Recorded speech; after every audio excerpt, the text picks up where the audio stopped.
पहले चढ़ावे की रकम में कथित गड़बड़ी का मामला सामने आया। अब खुलासा यह हुआ है कि राम मंदिर में श्रद्धालुओं द्वारा दिए गए दान के सोने का भी पूरा हिसाब किताब सवालों के घेरे में है। यानी मामला सिर्फ नकदी के कथित घोटाले तक सीमित नहीं, बल्कि अब भगवान को चढ़ाए गए सोने पर भी बड़े सवाल खड़े होने शुरू हो गए हैं। सबसे बड़ा सवाल यह कि आखिर श्रद्धालुओं ने जो सोना भगवान राम के चरणों में अर्पित किया, उसका रिकॉर्ड कहां है? वो सोना कितना था? वो किसके पास है? और अब उसका हिसाब कौन देगा? यह सबसे बड़ा सवाल है। यानी अब जांच सिर्फ पैसे की नहीं, बल्कि भगवान को चढ़ाए गए सोने तक पहुंच चुकी है। क्या सोना रिकॉर्ड में दर्ज ही नहीं किया गया? क्या सोना गायब हुआ, या फिर किसी ने व्यवस्था की कमजोरियों का फायदा उठाया है? और सवाल यह है कि रामलला का सोना कहां गायब हो गया, क्योंकि राम के सोने पर डाका डाला गया है। और सवाल यह है कि आखिरकार उन चोरों का आका कौन है? और कुछ डिटेल्स एंड ग्राफिक्स आपके लिए लेकर आए हैं। रामलला को चढ़ाए गए सोने का अब तक हिसाब क्यों नहीं मिला है? चढ़ावे के सोने की अलग व्यवस्था क्यों नहीं की गई? श्रद्धालु दान पेटी में भी सोना डालते थे, कोई भक्त पुजारियों को सोना सौंपते थे, पुजारी चढ़ावे का सोना बैंक कर्मियों को देते, कई भक्तों ने चंपत राय को भी सोना दिया। इस तरह के गंभीर आरोप लगाए जा रहे हैं। चंपत राय से टिन्नू यादव तक पहुंचा यह सोना, और बैंकों में जमा कराने की जिम्मेदारी सोनी की टिन्नू यादव की थी। सवाल यह है कि कितना मिला, कितना जमा हुआ, हिसाब गायब क्यों है? टिन्नू के घर से नकदी के साथ सोना भी मिला, सब जमा हुआ, तो घर में सोना कैसे मिला? यह सबसे बड़ा सवाल है। आखिरकार रामलला का सोना कहां गया? इसको लेकर एक रील मेरे प्रोड्यूसर्स ने बनाई गई है, जरा पहले वो देखिए।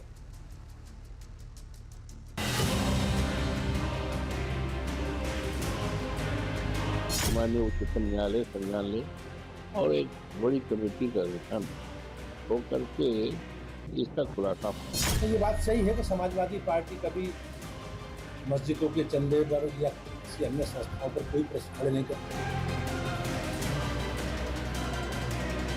भाजपा के लोग हैं वो आज भगवान राम के नाम पर आए और भगवान राम को नाम को बेच रहे हैं, और पूरी तरीके से देश में आस्था को इन्होंने तार किया है। जो भी पाप किया उसको कड़ी सजा मिलेगी।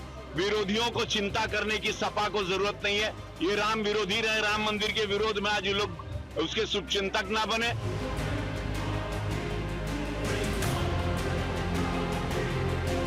अपने फालतू विश्वस्त लोगों को ट्रस्ट में बैठाने का मतलब ही था कि आगे चल करके हमारी नीयत थी कि हमको चोरी करना है, ऐसे खास लोगों को बैठा दो ताकि बात बाहर न जाए। तो जो जिस काम के लिए ट्रस्ट बना था वो काम हो रहा है। इस मामले की तह तक पहुंच करके जो कुछ भी होगा उसमें आखिर तक, परिणति तक उसको लेकर जाएंगे।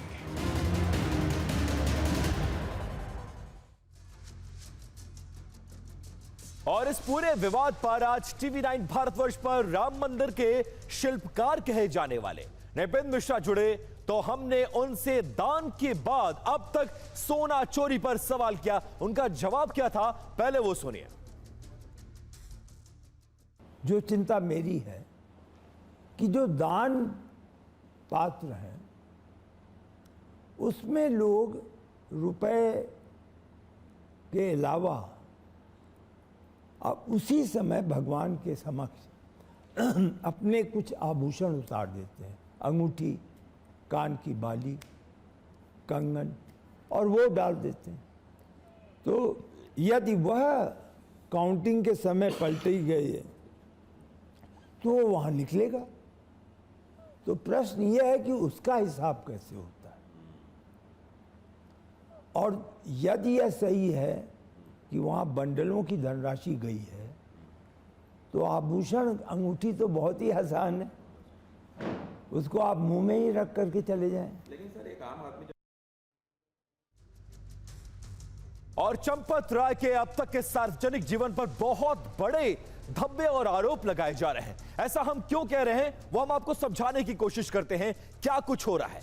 दरअसल कल उत्तर प्रदेश के मुख्यमंत्री योगी आदित्यनाथ अयोध्या जा रहे हैं, रामलला के दर्शन भी करेंगे, लेकिन पहले जब भी सीएम अयोध्या दौरे पर जाते थे तो राम मंदिर के दर्शन करने के दौरान और इस मौके पर राम मंदिर के दर्शन कराने की जिम्मेदारी जिला प्रशासन के साथ साथ मंदिर ट्रस्ट की भी होती थी और ट्रस्ट का प्रतिनिधित्व करते थे चंपत राय और हर मौके पर वो मौजूद रहते थे।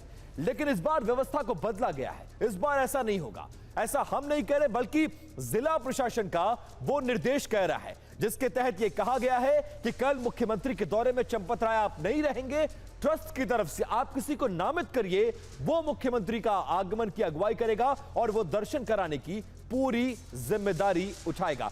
अब हम आपको वो लेटर टेलीविजन स्क्रीन पर दिखा रहे हैं और इसमें वो प्रोटोकॉल है, ये वही लेटर है जो अयोध्या जिला प्रशासन ने जारी किया है।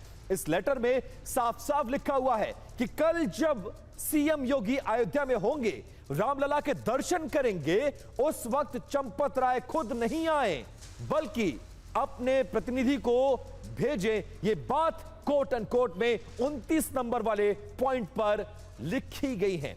चंपत राय पर उठ रहे गंभीर सवालों के बीच नृपेंद्र मिश्रा ने उनकी भूमिका को लेकर क्या कहा, जरा वो सुनिए पहले। चंपत राय जी निष्कलंक हैं।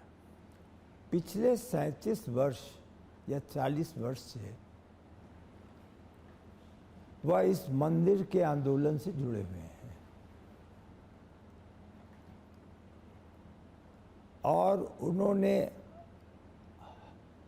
हर परिस्थिति का सामना इस अवधि में किया है। उनका परिवार नहीं है, कोई वो अपना बैंक अकाउंट नहीं रखते क्योंकि वो ट्रस्ट से जो खर्चा है उनका चलता है। मैं नहीं समझता कि वह यदि ऐसा हुआ है तो उसमें किसी प्रकार से वो जुड़े हैं या मिलित हैं, सम्मिलित हैं, नहीं।